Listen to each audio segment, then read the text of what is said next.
Morning, good afternoon, good evening. Hello po sa inyong lahat, mga team abroad, team Pilipinas, team seniors, team bahay. Magandang araw sa inyong lahat. Hello! So, ito na nga mga palangga, nakakatuwa dahil, di ba yung ABS-CBN Bowl 2025, alam nyo, may kaguluhan daw.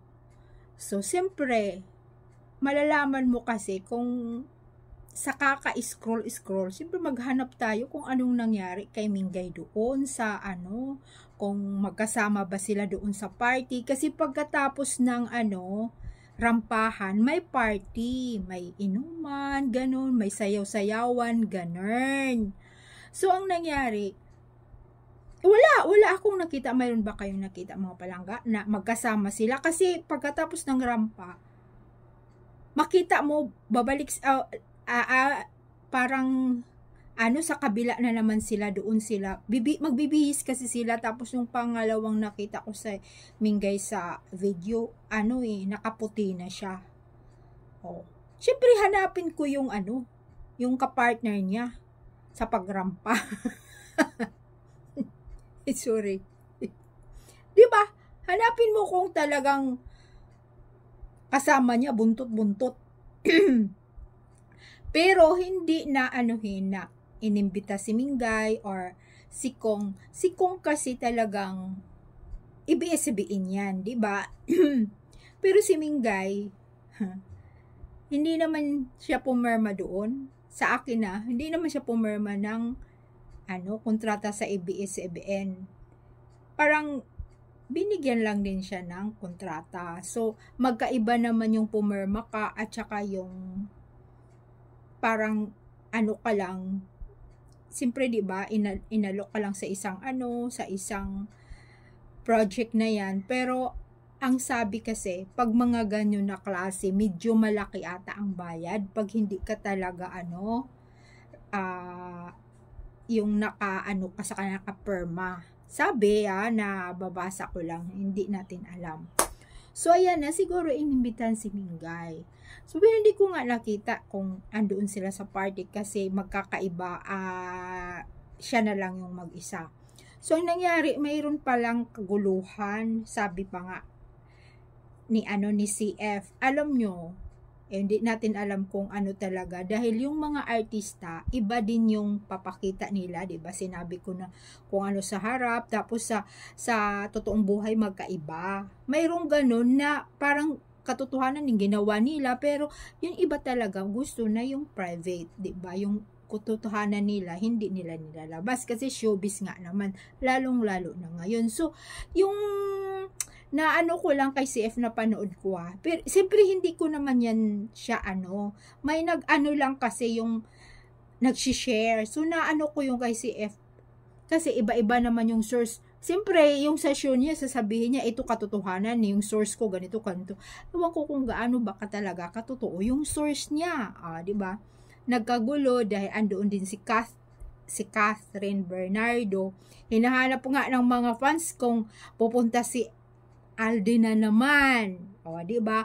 Kasi partner sila ni si Alden at saka si ni Kath, yun ang binantayan din ng mga ibang fans. Nagdoon yung ex ni ni Kath, si Daniel. So, alam nyo yung mga fans away. Siyempre na din yung ate, nandoon din yung parang hindi naman din ata pangalan nito maganda kung pupunta si Alden, nandoon na nga yung asawa niya. Diba? Sa palagay niyo mga palangga. So ayan na nga yung kwento ni itutuloy natin yung nangyari, no. Nagkakaanuhan, tapos basta ayoko nang baka sasabihin natin, wag na nating pakialaman sila. Hindi kasi nga doon sa ball na yun ang pag-usapan natin. Kasi ang sinasabi nga nung iba, pamalay mo andoon din si Alden dahil andoon yung niya, totoong asawa niya. Di pinag-usapan na yan, talagang hindi yan pupunta si Alden. Kasi andoon na si Maine. So, ayan na.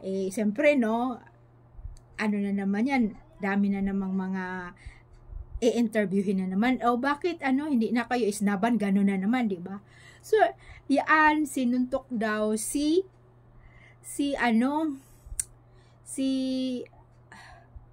sino ba yun, yung Cebuano? Si J.K. Labajo ni Richard Gutierrez. Sinuntok daw. Boom! Ganon.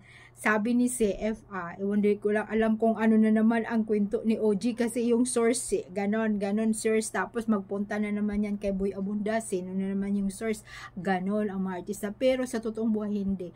Kasi nga yung mga sweetness na yan, siyempre kung mag-friends sweetness, di ba nabanggit ko sa inyo yan mga palangga, na kung friends pwede namang magyapusan, pwede man mag-holding hands, pero pinagbigyan nila ng yung kahulugan. Yeah? So, grabe ka-sweet si Kyle at saka si Catherine Bernardo. Tapos yun ang mga pas-away-away, mag-friends lang sila. Tapos nilapitan daw si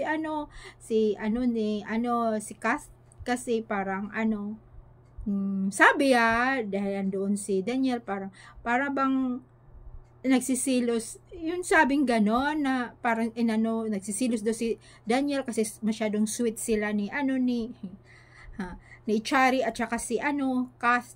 Mag-friends nga yan sila. Tapos ayan na ang gulong, ikot-ikot na, pero syempre andoon si Gutierrez, si Richard, mag-friends din sila ni parang mga kampihan, si Piolo sa side nila ni Labajo at saka ni Chari, grupo-grupo ng ganon. Ang kasi medyo daw mayabang ito si Labajo, si JK, ayan, tuloy, sinuntok daw ni Richard Gutierrez. So, sa susunod yan, may mga kaso-kaso. So, ayan na nga, ito nakakatuwa, kasi siyempre may mga comments doon. Binabasa ko talaga mga palangga, importante talaga yung comments. Natatawa ako doon sa comments, mayroon pang ganon ng comments O nasaan na si Kong? 'Di ba yung ABS-CBN meron silang congressman? Dapat nandoon dapat anuhin niya dahil nasa politician siya ni si Piolo. Ay nako. Basta natawa na lang ako doon sa comments. At saka alam niyo mga palangga, wala talaga. At saka mayroong gano'n na nagko-comment sa ating vlog na ito. Ayun na yun na yung awayan nila, no? Hindi natin alam kung anong kasunod, kung tatawagin pa rin ba nila si Kong, at yan na naman, isisingit na naman yan si Mingay. So, ito nakakatawa dahil sabi nung nagko-comment sa vlog natin, yung last na, alangan naman daw hindi pupunta si Maine, inandoon daw yung asawa. So, ayang mga ganun, hindi ko alam kasi siyempre yung mga totoong Aldab Nation, panay nagko-comment sa atin. At syempre, kilala ko na yung mga names nila, kung sino-sino talaga. So, parang bago lang yung names niya, no, na nabasa ko, na sabi niya, alangan naman daw hindi pupunta, asawa naman daw yun ni Mingay. Siyempre, yan ang partner niya. Tapos, ayan kung ikumpara ko kahit naman magyapusan, kahit napaka-sweetness, kung bla bla bla, pang kamera lang yun, or friends lang sila. Gaya nga ni Catherine at saka ni Kyle Echari. Di ba? Ganon yapusan. Yung pala, katotohanan, best friend lang sila, BF lang sila, pero mayroon daw nagsisilos. Yun ang sinabi ng mga pas, nagsisilos, mga hindi naman daw, paano hindi naman nga daw pinansin ni Daniel, si Kat. Tapos parang, ba't nagsisilos? Mga fans lang yun. Yung parang, syempre ang mga fans iba kasi, di ba? Parang ang pagtanggol ka ng mga fans, yun din naman yung ibang fans, ayaw din sa'yo, pinagkakait ka rin, ayaw nila, basta gawan ka rin ng istorya. Pero sa totoong buhay, hindi sila nag-away-away. Diba? Ganon din yung atin. Diba? Yung natin, yung iniidolo natin. Tapos, ayan, yung tayo lang, ang mga fans, yung siyempre, nagkakasagutan, nagkakalaban, pero sila, friends sila. Diba? Pero ayan, kagaya sa atin hindi na pupunta si Aldin sa sa Itbulaga dahil magkalaban yung mga producers doon sa kasi Aldin. Sa totoong buhay hindi sila talaga, ang mga tao lang yung diba? Alam naman nila ang katotohanan na yung si Aldin ay mayroon ng main. Alam nila yun. At sila naman yan ang na watak-watakin tayo. Kaya sa totoong buhay, kakaiba, 'di ba? Tapos sa showbiz, kakaiba din yung mga pinapakita nila. Wala, akala mo sila pero hindi. Oh, 'di ba? Kaya pwede naman si Kung at saka si Ming kasi BFF naman, wag friends sila. Wag na nating damdamin yung ano na sweet sila. Hay nako. Ang si Main, uwi pa rin yan sa totoong asawa kay Alden. Kaya yun ang katotohanan. Kaya thank you so much mga palangga. Yun lang ang ating balita. At mag-comments lang kayo. Bye!